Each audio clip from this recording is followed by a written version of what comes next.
श्री शिवाय नमस्तुभ्यम। हम सबको पता है कि 3 मई को वैशाख दशमी का बहुत ही प्यारा सा दिन है। ये दशमी तिथि प्यारी इसलिए है क्योंकि ये इस बार पड़ रही है शुक्रवार को। और अगर आपके घर में धन को लेके आप बहुत परेशान हो, पैसे घर में टिकते नहीं है, कमाई भी नहीं है, और अगर कमा के लाते भी हो तो कहाँ वो खर्च होते हैं आपको पता भी नहीं चलता, और बहुत कर्जे में डूबे हो, तो ये वीडियो आपके लिए। बस कुछ भी नहीं करना, आज रात में आपको शुक्र का एक दीपक लेना है और चुपचाप उसमें एक छोटी सी चीज डाल देना, जिससे आपके घर में माँ लक्ष्मी का वास होना स्टार्ट हो जाएगा, जो कि पूज्य गुरु जी की कथा से सुन के बहुत अच्छे से आपको बताऊंगा। ठीक है ना। वो कौन सी चीज़ है, कैसे करना है, उपाय को पूरी बात करेंगे, तो वीडियो को भी पूरा देखिएगा, है ना। चलो समझने की कोशिश करते हैं। स्क्रीन पे आप सभी लोगों को दिख रहा होगा हल्दी। हमें 2 चीज़ों को लेना है। सबसे पहले समझो, एक तो आपको पिसी हल्दी लेनी है, इस बार खड़ी नहीं लेना। एक तो आपको पिसी हल्दी लेनी है, दूसरा आपको आटा लेना है, जो गेहूं का आटा होता है उसको लेना। हल्दी और आटे को आपस में मिक्स कर देना, ठीक है ना, मिक्स कर देना।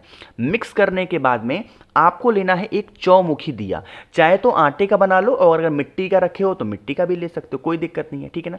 चौमुखी दीपक लेंगे। ध्यान ये रखना है, इस उपाय में ऐसा कोई नियम नहीं है कि हमें घी का दिया जलाना है या तेल का जलाना है या किसका। जो चीज़ आप पे घर में अवेलेबल हो, तिल का तेल है उसका जला सकते हो, सरसों का तेल है उसका जला सकते हो, घी है उसका जला सकते हो, कोई दिक्कत नहीं, ठीक है ना। चौमुखी दिया बनाएंगे। करने के बाद में आपको उसको लेकर के अपने घर का जो मेन गेट नहीं होता लोहे वाला, उस मेन गेट के बाहर जाएंगे, अंदर नहीं, घर के बाहर। जब घर के अंदर घुसने वाले होते हैं, घुसते ही राइट साइड में आपको जलाना है। अब जलाने का तरीका समझो। जो मैंने आप लोगों को हल्दी और उसका मिक्सचर बताया है आटे का, उसका एक स्वस्तिक बनाओगे वहीं पे, ठीक है। पहले एक स्वस्तिक बनाएंगे, या फिर स्वस्तिक नहीं बना सकते हो तो रंगोली बना देना नीचे, ठीक है ना। रंगोली बना दिया। बनाने के बाद में जो आपके पास में चौमुखी दिया है, उस चौमुखी दीपक को इसी स्वस्तिक के ऊपर रख देंगे और इसके 4 के चारों मुखों को आपको जला देना है, ठीक है ना।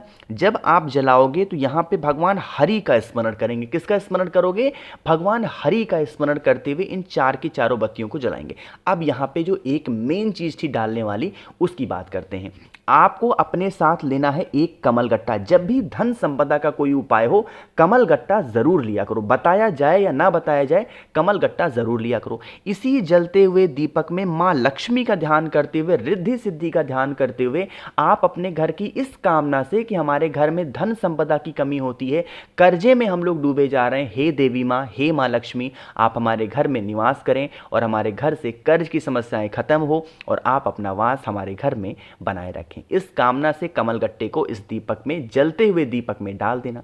जब यह दीपक जल रहा हो तब आप अपने घर के अंदर फिर चले जाओ, कोई दिक्कत नहीं है।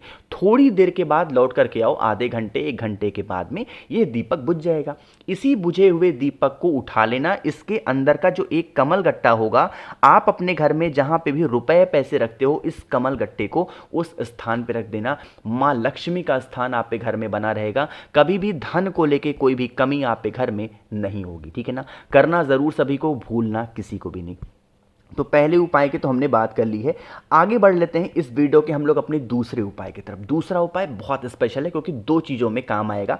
पहला काम तो ये आएगा कि अगर आपको कोई भी दवा खाते हो, असर नहीं करती, बीमारी बनी की बनी रहती है, ठीक ही नहीं हो पा रहे हो, तब करेंगे। दूसरा, आपके घर में अगर कोई इंसान क्रोध कर रहा है तो उस क्रोध वाले इंसान को भी जरूर करना चाहिए, ठीक है। समझने की कोशिश करेंगे।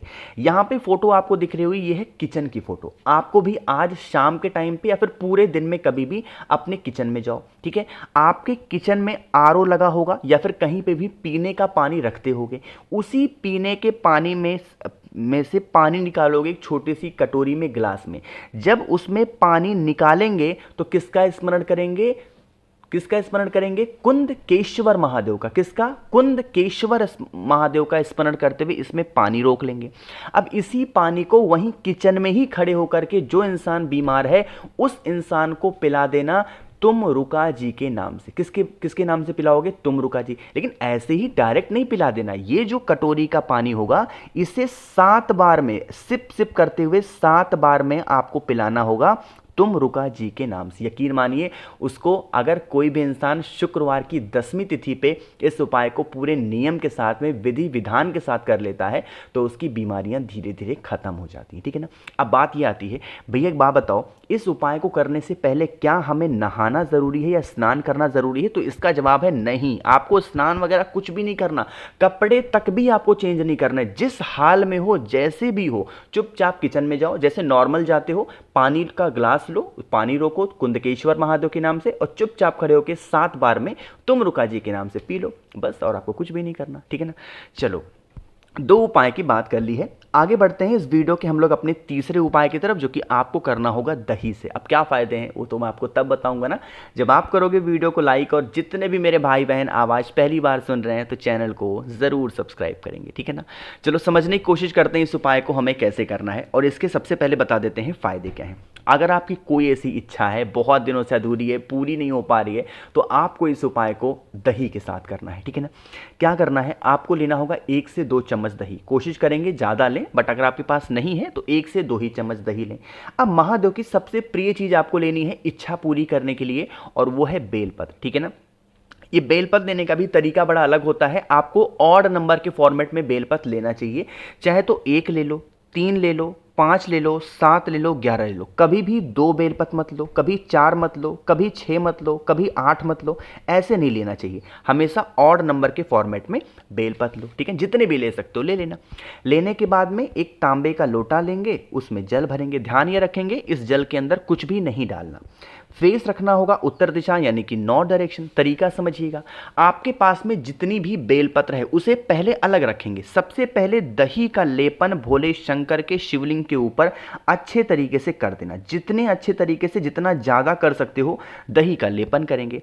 इसी दही का लेपन करने के बाद में जो आपके पास में बेलपत्र है उस बेलपत्र को एक एक करके भोले शंकर के शिवलिंग के ऊपर अपनी मनोकामना, अपने विशेष को कहते हुए समर्पित करेंगे। एक बेलपत्र है तो एक ही चढ़ा दो, अगर जितने भी ज़्यादा लेके आए हो वो सब एक एक करके समर्पित करेंगे। समर्पित करने का नियम है, डंडी होगी माता अशोक सुंदरी की तरफ, पत्ती का पोर्शन होगा आपकी तरफ। समर्पित करने के बाद में जो मैंने आपको तांबे के लोटे में जल दिखाया वो आपको कुंदकेश्वर महादेव के नाम से इसी बेलपत्र के ऊपर बिल्कुल धीरे धीरे स्लो मोशन में समर्पित करते जाना। अपनी जो कामना होगी, विशेष होगी, भोले शंकर से, भोलेनाथ से कहते जाना। यकीन मानिए आपकी जो बीमारियां होंगी या फिर जो भी आपकी इच्छा होगी वो पूरी ज़रूर होगी, और अगर बीमारी के लिए कर रहे हो तो बीमारियां तो बहुत जल्दी ख़त्म हो जाएंगी, ठीक है ना। करिएगा ज़रूर। तो यहाँ पे हम लोगों ने बात कर ली है अपने 3 उपाय की। आखिरी उपाय की हम लोग बात करने जा रहे हैं, जो कि हर शुक्रवार के दिन जब भी मैं वीडियो बनाता हूँ इस उपाय को याद ज़रूर दिलाता हूँ, ठीक है ना। ये उपाय किन के लिए होगा, सबसे पहले ये समझ लो। आज के टाइम पर लोग भाग दौड़ कर रहे हैं, उनकी बॉडी में कहीं ना कहीं पेन होता है। आपके भी अगर शरीर में कहीं पे भी दर्द है, हाथ में है, पैर में है, कमर में है, कहीं पे भी दर्द आपके शरीर में है ना, आपको लेना है 7 जनेऊ। क्या लोगे, 7 जनेऊ लेना। जनेऊ, अब जनेऊ 2 तरीके की आती है, पहले ये समझ लो। एक तो जैसा स्क्रीन पे दिख रहा है सफ़ेद जनेऊ आती है, एक आती है पीली जनेऊ। आपको मार्केट से पीली जनेऊ लेके नहीं आनी है, आपको सफ़ेद जनेऊ लेके आनी है। अब इसी सफ़ेद जनेऊ को आपको अपने घर में चाहे तो हल्दी से पीला कर लो या फिर पीले चंदन से पीला कर लो, लेकिन आपको सफ़ेद जनेऊ खरीद के लेके आना है और पीला उसे अपने घर पे करना है। कितनी जनेऊ मैंने बताई, 7 जनेऊ। उसको लेने के बाद में एक तांबे का लोटा लेंगे, उसमें जल भरेंगे, और जल भरने के बाद में पहुंच जाएंगे भोले शंकर के शिवलिंग के पास में। फेस रखेंगे उत्तर दिशा नॉर्थ डायरेक्शन। एक एक करके जो आपके पास में जनेऊ है ना, उस जनेऊ को एक एक करके भोले शंकर के शिवलिंग के ऊपर समर्पित करते जाएंगे।